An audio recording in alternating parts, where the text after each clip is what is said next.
The kingdom of Niralis slept beneath a silvered moon, its forests whispering with old secrets. Mist clung to the trees, curling around their roots like invisible fingers, and the castle of the Lycan king rose above the valley, dark and imposing. Its walls were carved from black stone, and towers pierced the sky as if challenging the heavens themselves.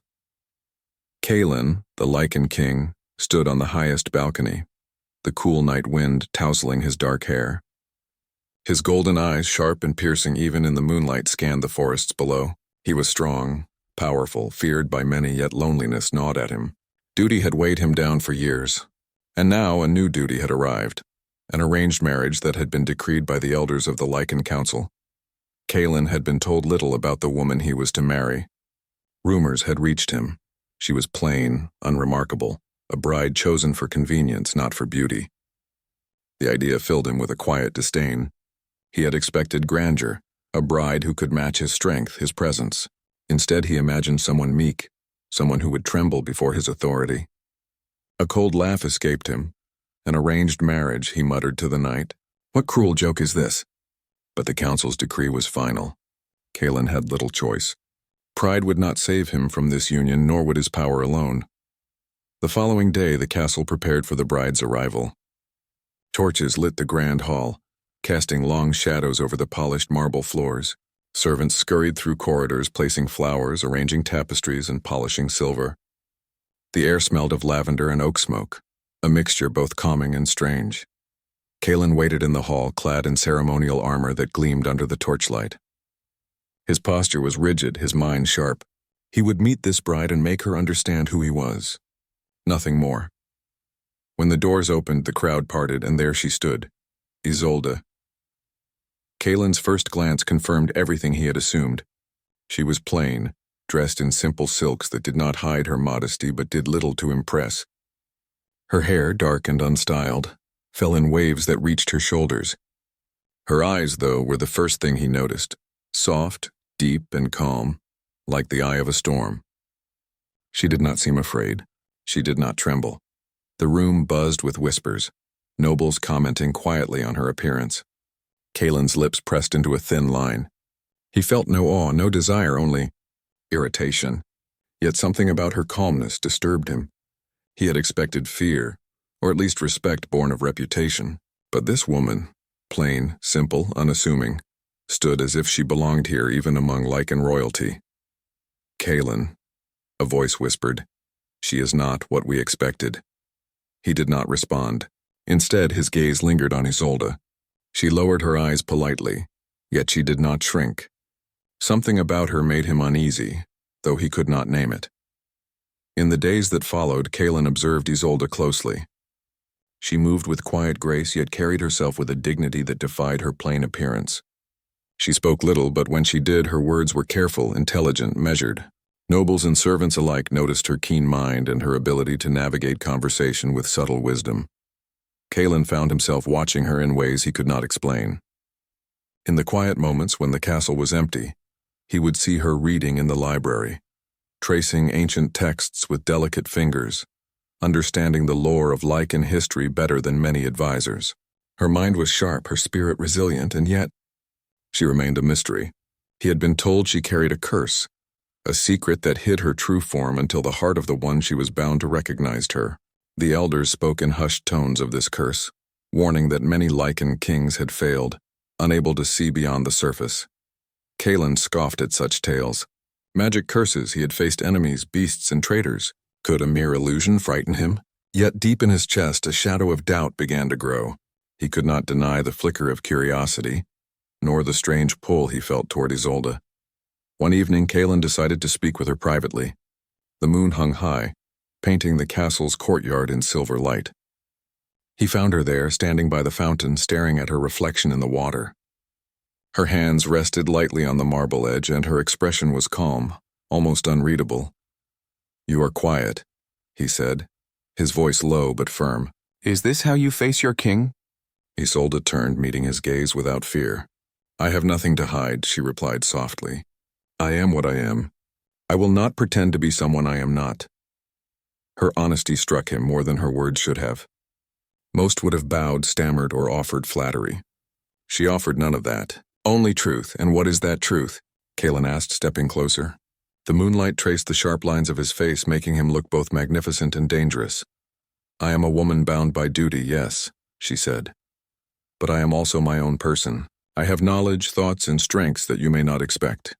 Her calmness, her quiet strength unsettled him. For the first time, Kalen felt the stirrings of something unfamiliar. Could it be respect, admiration, desire? He turned away, pacing the courtyard. I am not sure I can trust appearances, he muttered almost to himself. Not now, not ever. Isolde followed him silently.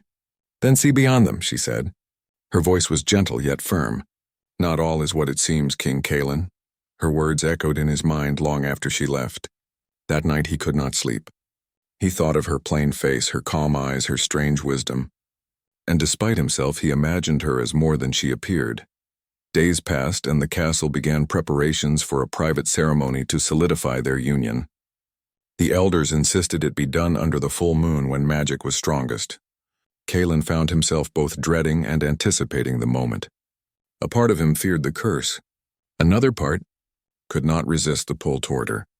On the night of the ceremony, the castle was quiet, lit only by moonlight and the soft glow of enchanted lanterns. Isolde entered the chamber, her presence calm and commanding. Kalen felt his chest tighten. He had never expected such effect from someone deemed plain. The ceremony began. Words of binding, protection, and oath were spoken, their echoes blending with the whispering wind outside. Kalen watched her closely, and then he saw it. A shimmer, subtle but undeniable, traced the edges of her form.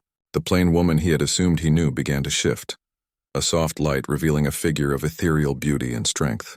Her eyes glimmered with the power of the curse lifted just enough for him to glimpse. Kalen's heart caught. He stepped back, unsure whether to trust his eyes. The woman before him, the same woman he had dismissed, was breathtaking. Not merely in appearance, but in aura, in spirit, in strength. Every assumption he had made shattered in an instant. Isolde met his gaze, calm and steady. Do you see me now? She asked, her voice a whisper that seemed to touch his soul. He could only nod, speechless. The air between them seemed to hum with tension, a mixture of awe, fear, and something deeper he could not name.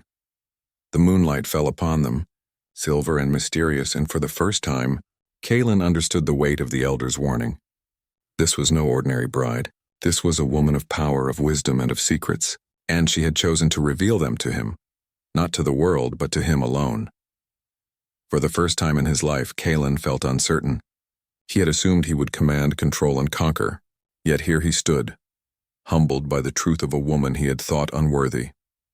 The night air thickened, filled with possibilities and unspoken questions. What was her power? What secrets remained hidden? And most dangerously of all, what did he feel stirring within himself? He did not know. But one thing was certain. Everything he had believed about this marriage, about duty, and about himself was about to change, and Kalen, the mighty Lycan king, felt the first tremors of something he had never expected. Longing, respect, and a fascination that bordered on fear. The moon shone down on the courtyard, and shadows danced between them, whispering of truths yet to be revealed, to be continued. The night of the ceremony did not end quietly. Even after the guests had left and the torches burned low, the Lycan king could not rest. The image of Isolde, her glow beneath the moon, her hidden beauty shining through the curse, haunted his thoughts. Kalen walked the corridors of his castle alone, his heavy cloak brushing against the cold stone floor. Every step echoed through the hall like a heartbeat. He felt restless, trapped between disbelief and wonder. He had been certain she was ordinary. He had been proud of his judgment, confident in his control. But when her true light had flickered through the illusion, everything inside him shifted. For the first time, Kalen felt small beneath the weight of something greater than power. Truth.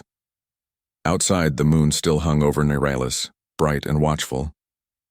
Drawn by instinct, Kalen made his way to the gardens where he had last spoken to her. There, near the fountain of silver water, Isolde stood once more, her gown rippling like mist. She turned as he approached, and her expression held calmness, not surprise. You saw it, she said softly. Kalen's voice came low. What are you? Her eyes lifted to the moon before returning to his. "I am what the curse allows you to see," she answered. "And perhaps what you are ready to see." Her words confused him yet struck deep. He was a king of beasts, a warrior who led armies and crushed enemies, yet he could not understand this woman. She made him question everything he believed about strength and beauty. They stood in silence for a while. The night breeze moved through the trees, carrying the scent of rain and earth. Kalen finally spoke again, quieter this time. "Why hide it?" he asked. "And why live under such a curse?" Isolde looked down at the water. "It was placed upon my bloodline long ago. My ancestors angered a spirit of the moon. Since then, every daughter of our house carries the same fate. Our true form is hidden until we are seen with a heart free of pride." Kalen's chest tightened. "And you believe I am that heart?" "I believe," she said carefully, "that you have the chance to be." Her tone was gentle, yet it struck him harder than a blade. He turned away, ashamed of the arrogance he had shown since their first meeting. He had looked down upon her, judged her, and now found himself standing before someone far more than he deserved. "Do you hate me?" he asked after a long pause. "No," she replied simply. "I pity you." Kalen turned sharply to face her. "Pity?" "Yes," she said, her voice steady. "Because you have lived your life surrounded by loyalty born from fear, not love. Because you have seen beauty only as a prize, not a truth. And because you have never allowed yourself to be seen, not by anyone, not even by the moon that rules your kind." Her words cut through his pride like fire through snow. Kalen took a step back, speechless. For the first time, someone had dared to speak to him not as a king, but as a man. Days passed after that night, and something in Kalen began to change. He no longer watched Isolde from a distance. He began to listen. In council meetings, he found himself noticing how she spoke, how she advised, how she carried the calmness of wisdom. She did not try to impress anyone. Yet every word she said carried weight. When the advisors debated war and peace, it was Isolde who spoke of mercy, of patience, of understanding the weakness of others before punishing them. And Kalen listened.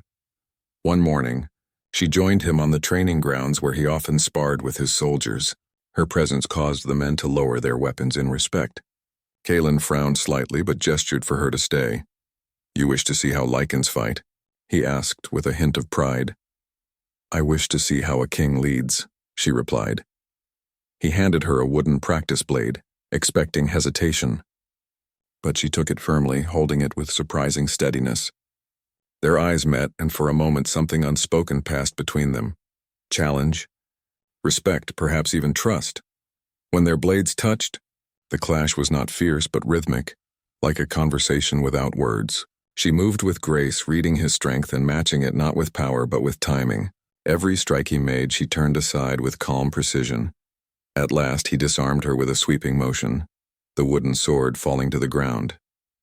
But instead of triumph, Kalen felt only admiration. "You fight like you think," he said quietly. "Patient, clever," she smiled faintly. "And you fight like you live, strong, but alone." He stared at her, realizing she was right again. As the full moon approached once more, Kalen found himself unable to stay away from her. Each night he walked with Isolde through the quiet halls or the moonlit gardens, speaking of things he had never shared with anyone, his fears, his failures, the loneliness behind his crown. Isolde listened without judgment. She spoke little, but when she did, her words gave him peace. The connection between them deepened, gentle but unbreakable, like vines growing around old stone. One evening, as they stood by the great balcony overlooking the forest, Isolde said softly, "You are changing." Kalen looked at her. "Am I?" "Yes, the moon no longer fears you. It watches." He frowned slightly. "And what do you see, Isolde?" She turned to face him, the moonlight brushing her features with silver. "I see a man learning to see." The simplicity of her words broke through his defenses. He wanted to speak, to tell her the strange warmth growing in his chest, but before he could, the castle trembled with a low, distant roar. An attack. The guards rushed in, shouting that a rival Lycan faction had crossed the border, seeking to overthrow the throne. Kalen's eyes darkened. Without hesitation, he commanded his soldiers and prepared for battle. But as he turned to leave, Isolde caught his arm. "Be careful," she said. "Not all battles are fought with claws and swords." He nodded and left, her words echoing in his mind. The battle was fierce. Under the blood-red moon, Lycans clashed in the forest, claws meeting steel, roars shaking the earth. Kalen fought with all his might, but even as he tore through the enemy ranks, a strange energy began to rise in the air. A curse, dark magic unleashed by the traitors. Back at the castle, Isolde felt it too. The curse sought Kalen's life, to destroy the king who had begun to change. Without hesitation, she called upon the ancient moon spirit, the same one that had cursed her family generations ago. "Take my power," she whispered to the sky. "But spare him." Light burst through the clouds, and the curse broke apart like smoke in the wind. Kalen, standing among the fallen, looked up as silver light poured over him. He saw her in the distance, her true form shining brighter than the moon itself, her hair flowing like liquid starlight. She had saved him. When the battle ended, Kalen returned to the castle. Isolde stood by the same fountain where they had first spoken. She looked pale but peaceful. "You risked yourself," he said softly. She smiled faintly. "It was never a risk. It was a choice." Kalen stepped closer, his voice unsteady for the first time. Why would you do this for me?" "Because," she said, looking into his eyes, "I saw the man beneath the crown, the one who wanted to be free." The moonlight surrounded them, gentle and warm. Kalen reached for her hand, not as a king, but as a man who finally understood what it meant to see, not with eyes, but with heart. In that moment, the curse broke completely. The illusion around Isolde faded forever, revealing her true self, radiant, strong, and full of life. The beauty he saw was no longer a mystery or magic. It was her truth. Kalen bowed his head. "Forgive me for what I was." "You already have," she said softly. Together they stood under the silver moon, the kingdom quiet around them. The wind carried the scent of peace, and the forest whispered songs of renewal. But as Isolde looked up at the stars, a faint voice echoed in her mind, a warning from the moon spirit. Light and shadow walk together. The curse is gone, but destiny never sleeps. Her hand tightened in Kalen's. He didn't ask what troubled her. He only looked at her with a newfound calm. For now there was peace. For now they had found each other. And beneath the eternal moonlight their story began not with power or pride, but with understanding.